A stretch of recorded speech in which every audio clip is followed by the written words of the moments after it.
All right, guys, welcome back to the Adam Keeler Fitness Podcast. Today on the show, I have my coach Mircea to discuss specifically estrogen.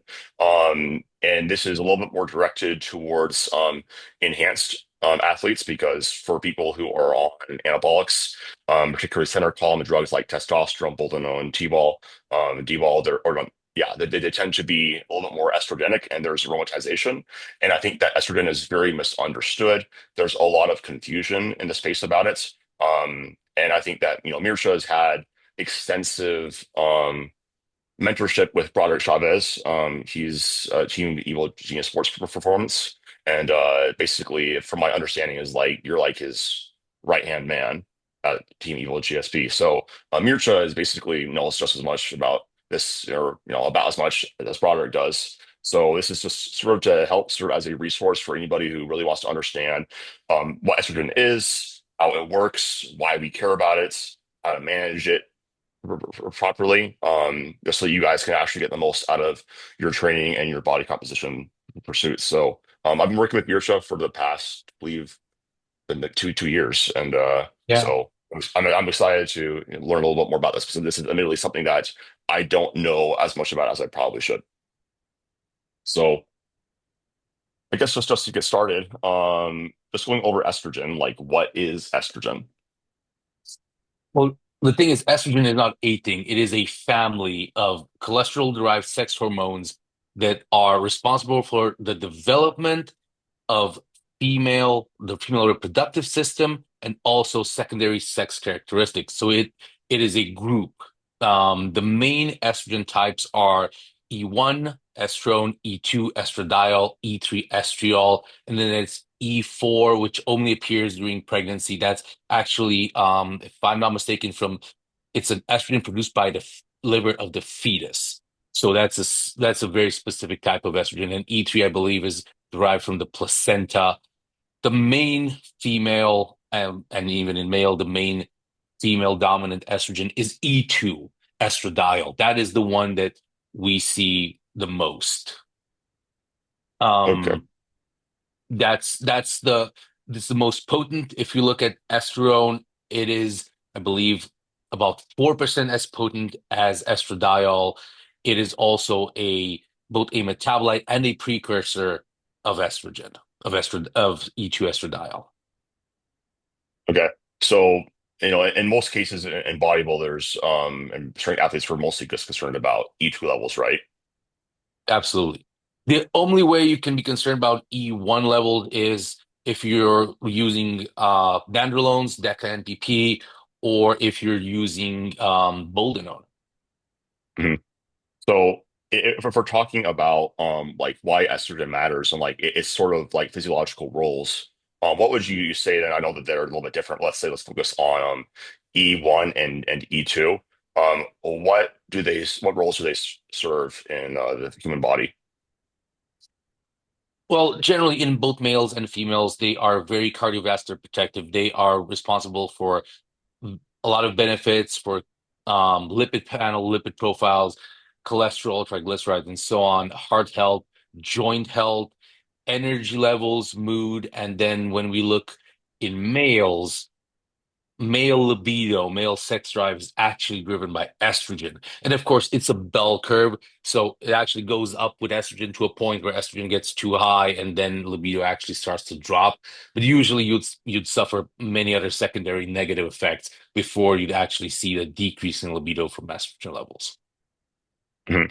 So, like, I think you hear from a lot of people, especially in TRT clinic world, it's like we want to like minimize estrogen as much as possible. Like, it's looked at as a bad thing, and hearing all these things that it doesn't really seem like it's that bad. In fact, it's actually pretty good. And if you need, to have enough, or else you're going to have, worse. Not only like health, like first and foremost, because health is permissive of performance, but then you're going to have worse performance and worse, body composition outcomes. So, um, if someone was to have low estrogen, what were they're going to be like the main things that they would notice? Low estrogen is relatively easy to spot. First thing would be achy joints. If you feel that your joints are dry, achy, you start to feel a bit more tendon pain, elbow pain, shoulder pain, knee pain. That's one classic indicator. A drop in sex drive, that's also a good indicator of lower estrogen. Even energy levels. If you feel that you're lethargic, if you feel that you're no longer as energetic as you usually were, that's an also sign of low estrogen levels. In blood work, of course, you can check that and see directly your estrogen levels, but also cholesterol and triglycerides start to have a negative turnout just from lowering your estrogen. So that's why aromatase inhibitors usually are pretty detrimental as opposed to just trying to manage your estrogen via adjusting your testosterone dose. So on that note about aromatase inhibitors, obviously, like I think that they're pretty powerful. But would that maybe say like somebody has like is or more sensitive to aromatase inhibitors than others? Is that a thing that you've seen? Yes, absolutely. Like with all drugs, aromatase inhibitors, there are people who respond very well. There are people who take half a milligram of anastrozole, arimidex, and in a few days their estrogen goes down back into the range and they feel pretty good and they don't need additional dosing. And there are other people who are more resistant to them and would need higher doses of and for longer durations of aromatase inhibitors to actually stop estrogen production. So I know that you got your general I guess rule of thumb is, not having testosterone or center column drugs be high enough where you would need an aromatase inhibitor. And I'm assuming mainly that's just due to, it's like why add another drug on top of something else when you could manage it just by accounting for the dose of things. But when are some situations where you might consider bringing in, say an aromatase inhibitor and maybe having higher doses of center column drugs? Because I remember I had a question for you once in the past of like, is it possible that maybe somebody just has a very unique positive response as far as strength gains for powerlifter from higher doses of testosterone as opposed to like, a masteron or whatnot? Yes, that's a very good question. There are scenarios, and usually we like to not use testosterone as our main anabolic or main driver. We use it as a TRT, or as we call it, sports TRT, to bring testosterone levels to a alpha male, a hyper performance athlete level. But that's a different topic. Estrogen, if we, for example, find ourselves, we have an athlete who is for some reason his drug choice is limited to testosterone, or he just gets a lot of benefits from testosterone. Maybe he needs more red blood cells, maybe he just needs that sort of firepower, but he's susceptible to estrogen issues.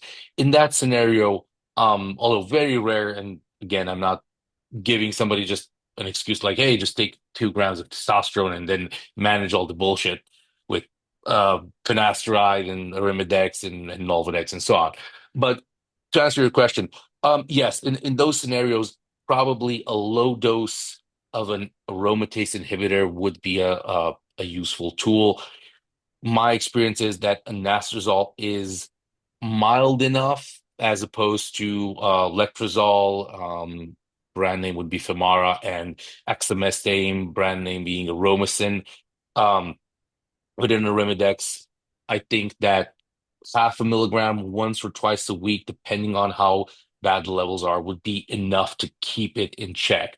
Usually, when we deal with athletes that come to us with, my estrogen's twice the top of the range, and the range is not always accurate for most individuals, but let's say is twice the top of his tolerable upper limit, and 2 weeks of 1 milligram split into two dosing. So half a milligram twice a week for 2 weeks should be enough to, on average, bring down those levels to an acceptable parameter. If not, again, continue.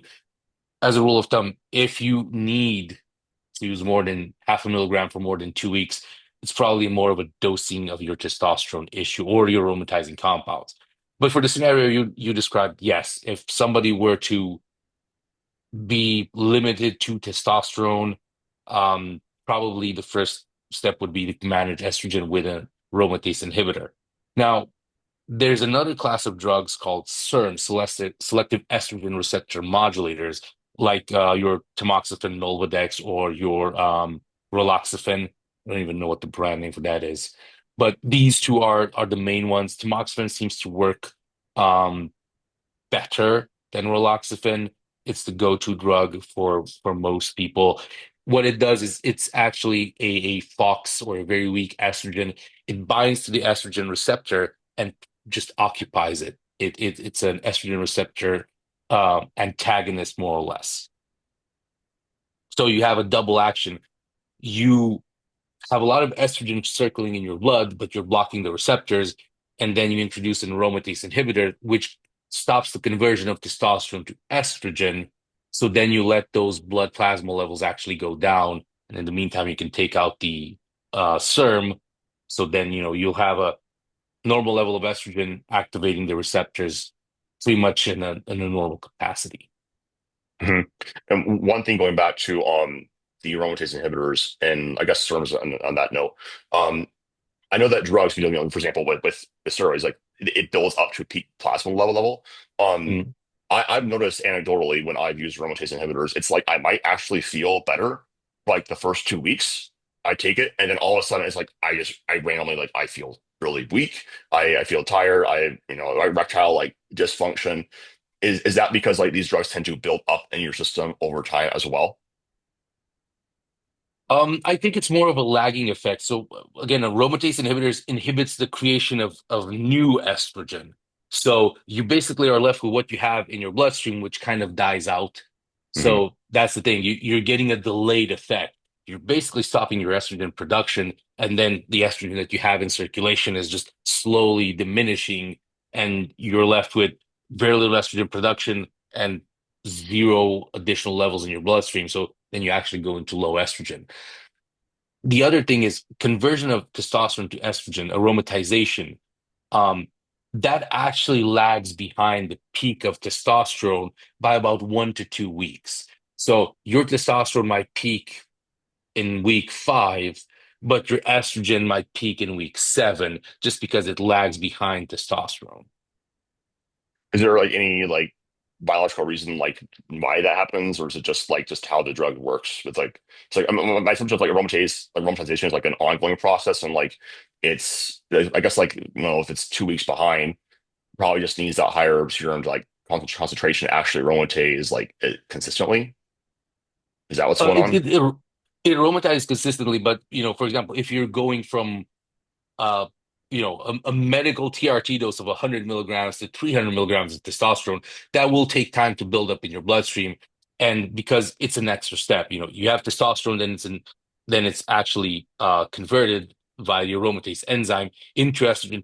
That whole process lags behind about 1 to 2 weeks, depending on the individual. So that's why. But once your testosterone has reached peak plasma levels, so will your estrogen. Now, another interesting thing is that the aromatase enzyme, which converts testosterone to estrogen, is actually created in your fat cells. So if you get fatter, the same amount of testosterone might convert to even more estrogen. So it's a very dynamic environment. You get fatter, you'll produce more estrogen, even with the same amount of testosterone. Yeah, that makes sense. I definitely noticed that like bigger people tend to need either lower testosterone. For them it's like, well, until you get in shape, these aromatase inhibitors might need to be um a part of the picture. But I definitely do have noticed that like with my own personal experience, like it does make more sense just to like have less drugs. And it's like if you are going to use aromatase inhibitors, you're going to likely need lab work to dial that in. And you can't just go off of like, hopefully this is working, because having lower estrogen is probably not beneficial long term, for health and performance. So for in regards to SERMs, is there like an actual case like we would use that instead of an aromatase inhibitor? Instead of no, in addition, yes. For example, the scenario, somebody comes to me and say like, my blood pressure's through the roof. I have a lot of water retention. I'm watching Bambi and crying every day, and I I do just that have anyways. well, let's say you're watching more. more of More Bambi. Bambi, exactly. More Bambi. Things of that nature, gynecomastia, which is another very clear.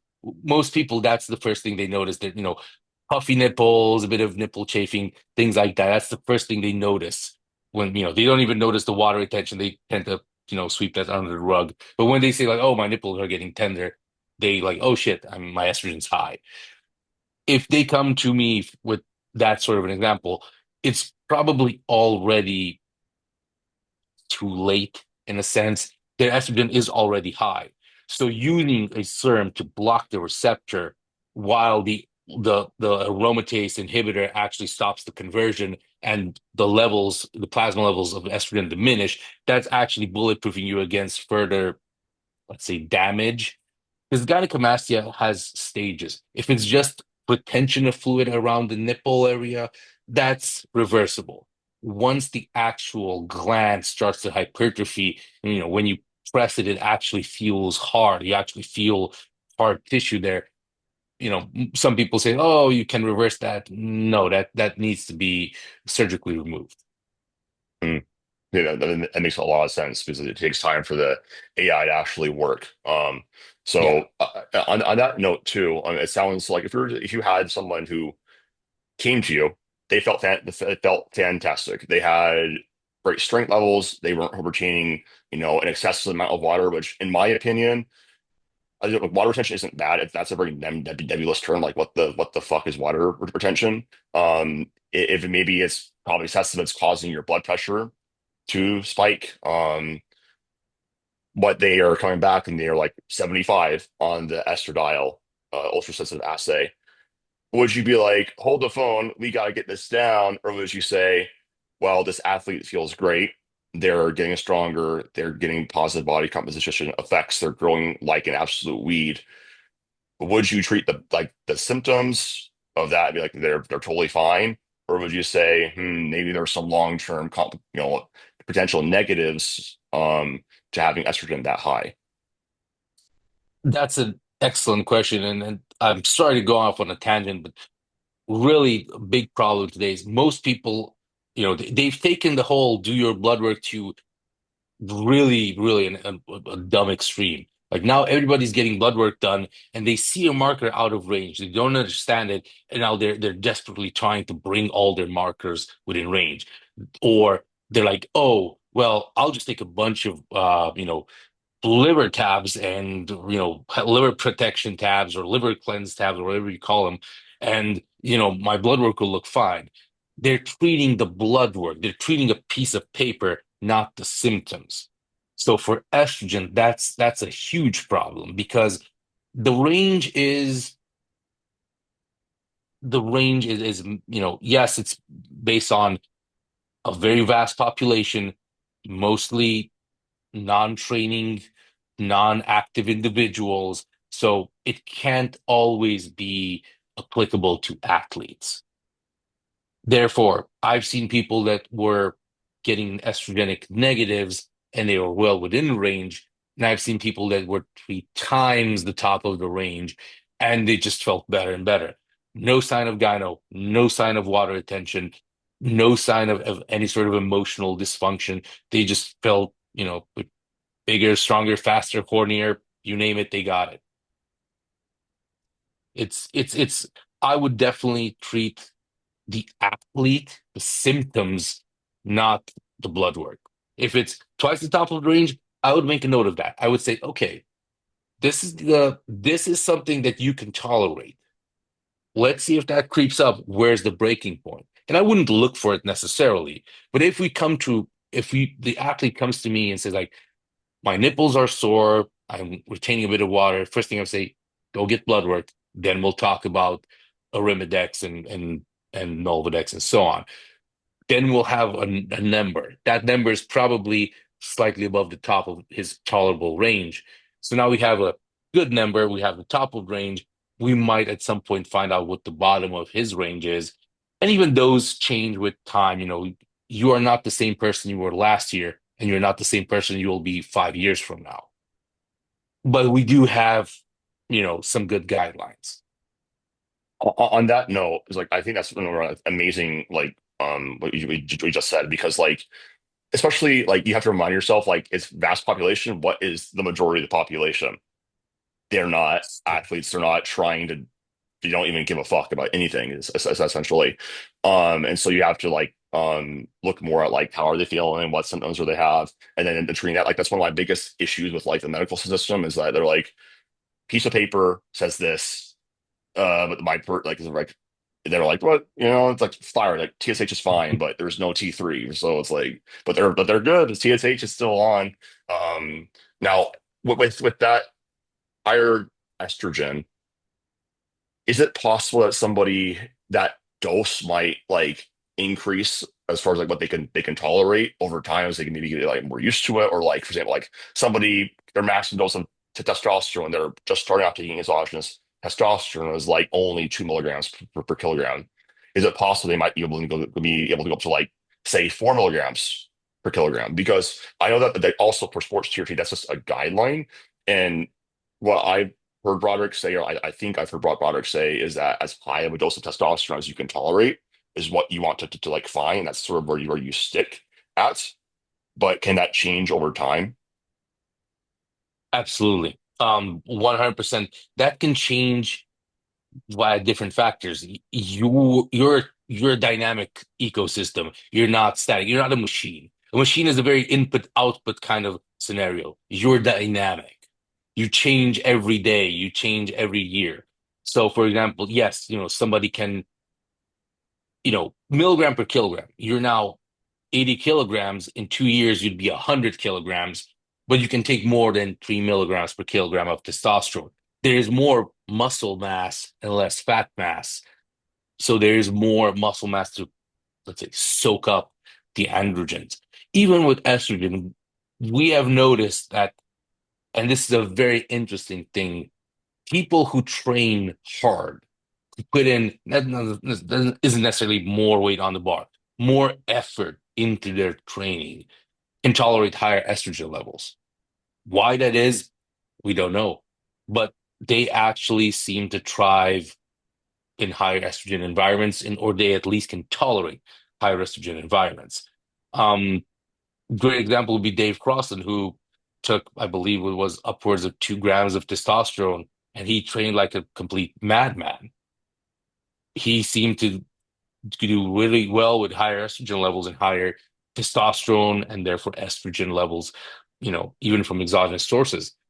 That seems to be, an anecdote, yes, N equals one, but we have seen that in many cases that with estrogen specifically, people who train hard, who work hard, can tolerate higher levels. That makes a lot of sense to me because you're going through, in my opinion, it's like, the metabolic demand in general just is higher. It's always funny when people are like, my metabolism's slow. I'm like, you don't have any muscle and you don't move. That's why your metabolism's slow.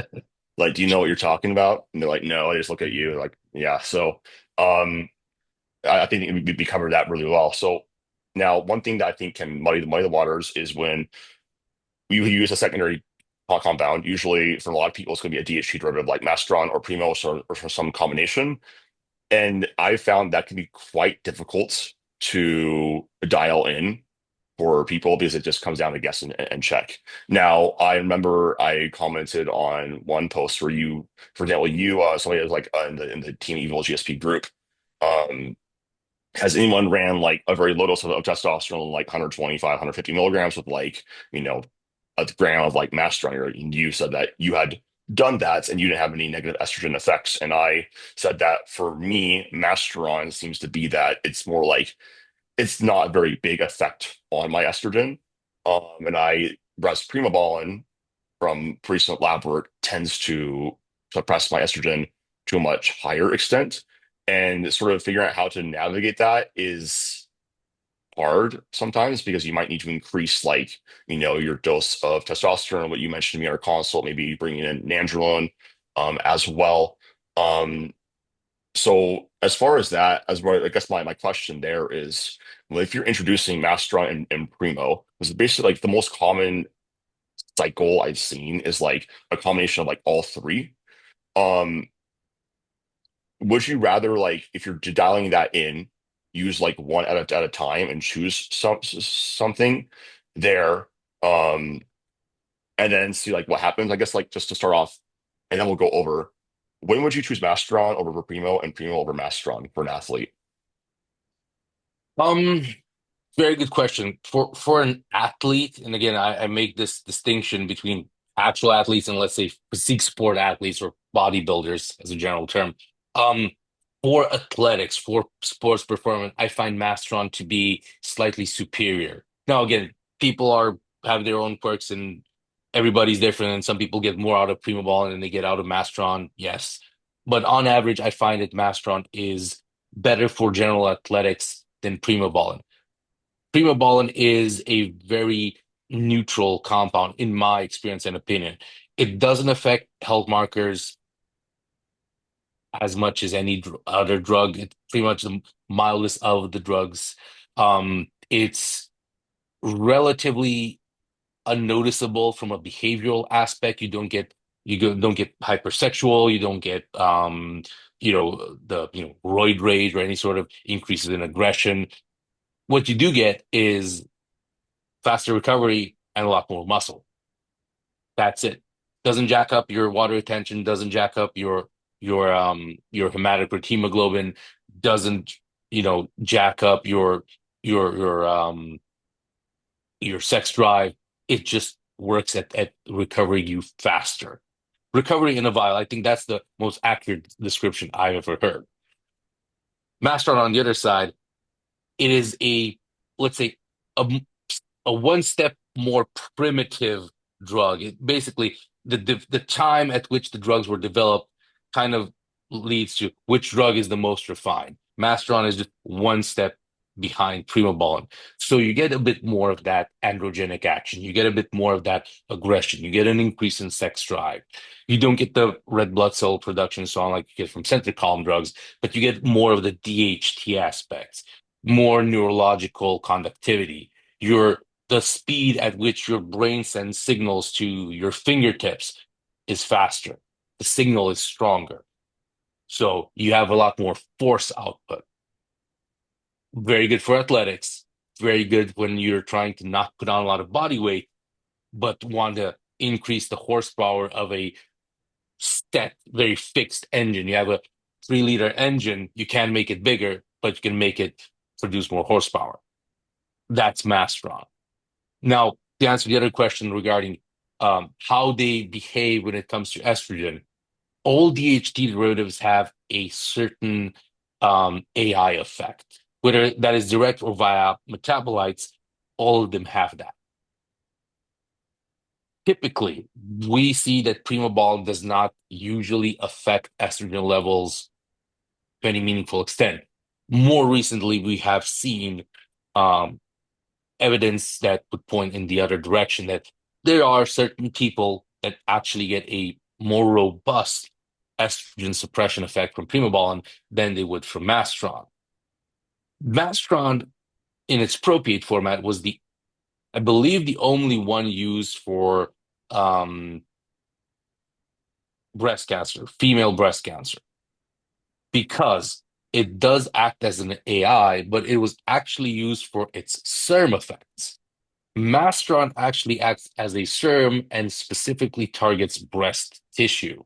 So, through a quirk of its chemical structure, Masteron specifically targets estrogen receptors around the breast and blocks the action of estrogen there.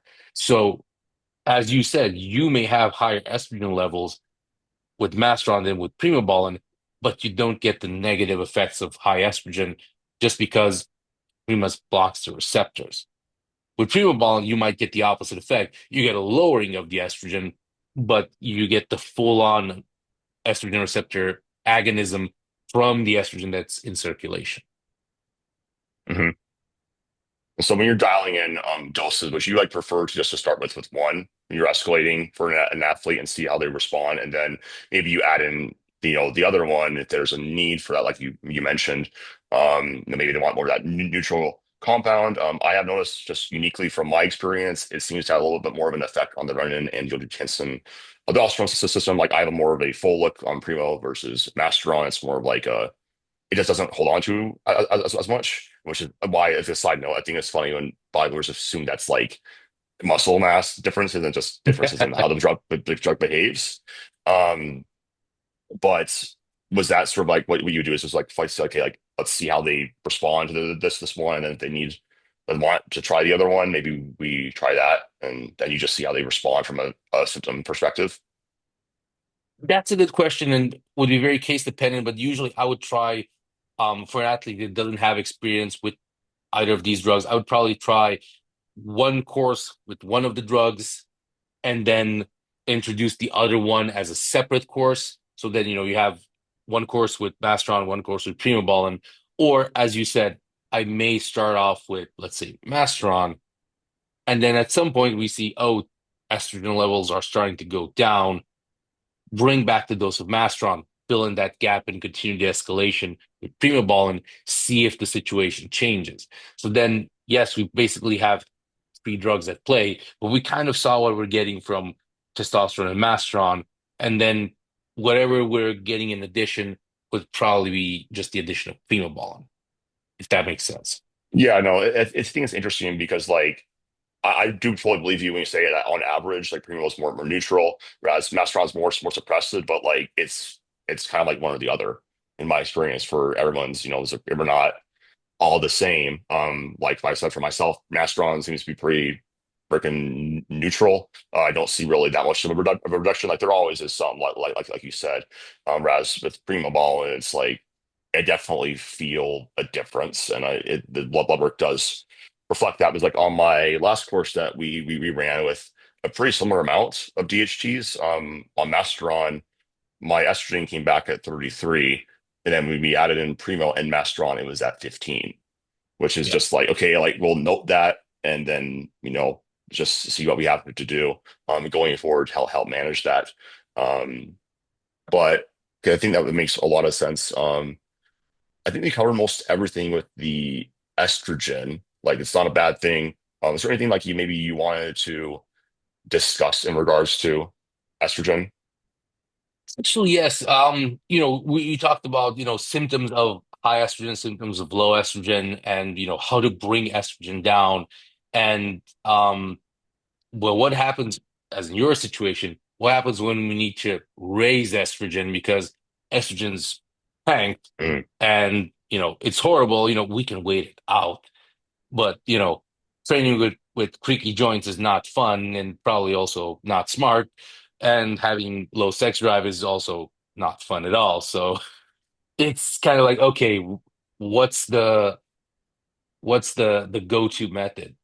And as we've discussed, there are injectable forms of estradiol, estradiol valerate, and I believe there's pharmaceutical grade estradiol enantate. There's also methylated tablets of estradiol.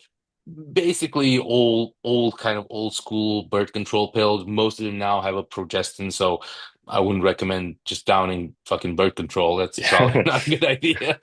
But things of that nature do exist. That's a bit of an extreme example. Usually, what I would do, either fast-acting testosterone, like testosterone propionate, that will definitely cause a more abrupt escalation in estrogen levels, or D-bol. Dianabol is a very good tool of raising estrogen. Not that it has a high aromatization rate, but the actual estrogen that is converted from dianabol, it's methyl estradiol. That methylation increases its potency by about 100%. So we have half the estrogen, but it's twice as potent. And because it's an oral drug, it acts really fast. The aromatization comes on really fast. That's why you see people that take the Anabol put on a lot of weight in a very short period of time. It's a lot of water retention from the drug's nature, of course, but also a lot of water retention from estrogen. And you also mentioned slightly different topic. Would estrogen levels being high, is that a good thing? Is that a bad thing? I would say if you can keep them as high as you can without getting the negatives, I'm 100% sure that you're growth in both muscle mass and strength would be far superior. If you look historically at bodybuilders, they will tell you that the time they grew the most was the time when they were the puffiest, the more water intensive, they had the highest estrogen levels. That's when they grew the most. Now, did that maybe result in a bit of gynecomastia? Yes. But also, that's protective of your cardiovascular system. It improves your lipid profiles, um, triglycerides, and yeah, would you rather have a heart attack in your 50s or maybe get some gyno surgeries in your mid 30s or 40s? I would go with the gyno surgery. It's far less invasive and far less problematic than a heart attack. I think as far as like training goes too, it's just that's the number one driver of like muscle growth too. And if you're able to like recover really fast, because like it's kind of like you're hacking your physiology to like have that. So females, like, anybody who's trained them, you like look at what you give them as like a male, and you're like, how the fuck are you surviving this? And it's because of how high their estrogen levels are. Like, the average range for a female who's not, ovulating in their luteal phase is 70 to like 100. And like there's a lot to Hmm. that. Like that's really beneficial. And I think that's one of the main reasons like why I think that with using like the DHTs to manage it, it's like you get the benefits of that high intake of recovery and anabolism, and you're not going to get like those negative ramifications that can come from those estrogen levels if you um were in that case. And I think that going over the aromatase inhibitor thing, like maybe if you're coming off of, a cycle and then you have those drugs out of the mix and it takes time for those, and your testosterone is staying static, that's maybe when you might want to take some of those drugs to help manage, the acne or the water retention or the whatever happens. And then with what you said about what did you say about before the about the high estrogen, it was my brain How is to not raise your working. estrogen? Yeah, how long would that take? Like on average for somebody's and like one of my main concerns with that has been like I've been thinking about it because with the test probe you are going to be raising like the serum levels of testosterone faster as well as the estrogen, which is why it works better. Like I've gotten a lot of work when like you've given me like the protocol like 150 test probe for like 2 weeks, and that's like my test is like 2000 plus, and I'm like, oh, the only thing that could be is the test probe. Say if you did something like that, as like a first aid protocol for like 2 weeks, and then you go to the enanthate, would there be like a big issue with like that overall plasma level being lower? And would you like want to still fill in like the gap? Say if you're on 300 testosterone with the enanthate for the other 150 milligrams? Well, you can make a seamless transition, just, cut the dose of propionate in half and replace it with an enanthate and just slowly taper down the propionate and taper up the enanthate. Yes, you can do that. Or you can keep up, a low background dose of an enanthate and then just layer the propionate on top. When you're done with the propionate, switch to the enanthate. I think even if it's a cutoff, you go 2 weeks with a propionate and then switch back to the enanthate. I think it won't be a I think the transition, even though it's very abrupt, it won't feel like it. You know what I mean? Yeah, yeah. It's it's not going to be that significant. And the onset of how fast will your estrogen levels increase? I think with the propionate it will be a week, maybe 2 weeks. It will be that probably be the most. With a Dianabol, we're talking maybe about days. That's pretty wild. So get that D ball on hand for first aid kit, I guess. Um, Yeah. Well, cool. I think that we covered that. So hopefully you guys learned something. I know that I did. I guess one last question that is not related to the estrogen is my question about creatine, because we know the anabolics upregulate certain enzymes in the Mhm. body, like glycogen synthase and creatine phosphate. Creatine monohydrate supplementation is, very common, and typical recommendations are going to be around like 5 grams. A big thing I've had on my mind recently is would enhanced athletes maybe benefit not only more from creatine supplementation at the same dose, but potentially even higher doses of creatine monohydrate.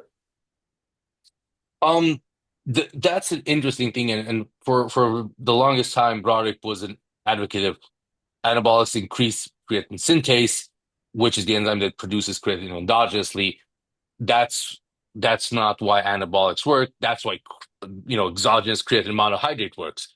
Because steroids work, that's by increasing that, that's why the creatine works.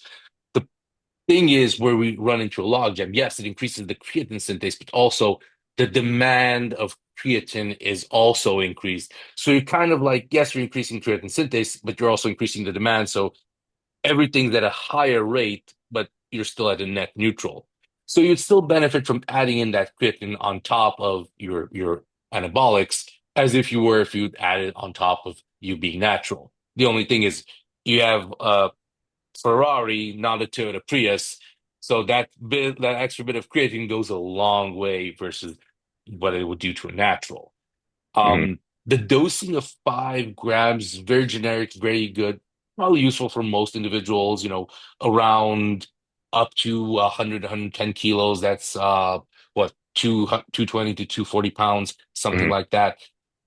That's probably a good ballpark. Now, the original studies on creatine monohydrate, and that is the actual German Creapure, I believe the doses used were 1 gram of creatine for every 10 kilograms of muscle mass. So for a 220-pound, 100-kilo individual, we're looking at about 10 grams of creatine.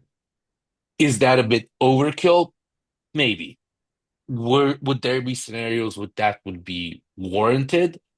I would say yes. I would say in high level athletics where you actually work a lot on the ATP system and you need to regenerate that faster, I think that would be a place where unless you're, weight class athlete and you need to stay within your weight class, yeah, I think that would be an excellent scenario for using higher than normal doses of creatine. Yeah, I find that you say that because like a lot of the natty guys and like the USAPL and the ITF that are really strong and are big, like that's what they take is 10 grams of creatine and they're around 100 kilos or more. And they are like they swear to God, it's like the thing, and I'm like, if only you knew. But I guess as far as there's one other question about creatine that I had. Shoot, my brain is apparently not working right now. Um, we talked about creatine. I forgot it. Um, but yeah, I think that's a really awkward way to end things off. My brain has stopped working. But I think that's really everything I wanted to go over today. Awesome. No, and the creatine thing was actually an interesting one because I think that it's a valuable tool, and there's a lot of talk going around like, should you have it pre-workout, post-workout, anytime during the day? And I think yes, anytime is It good. doesn't And matter. I believe I wouldn't, say this would be gospel, but I do believe that having it with some carbohydrates and possibly some insulin would actually enhance the absorptions.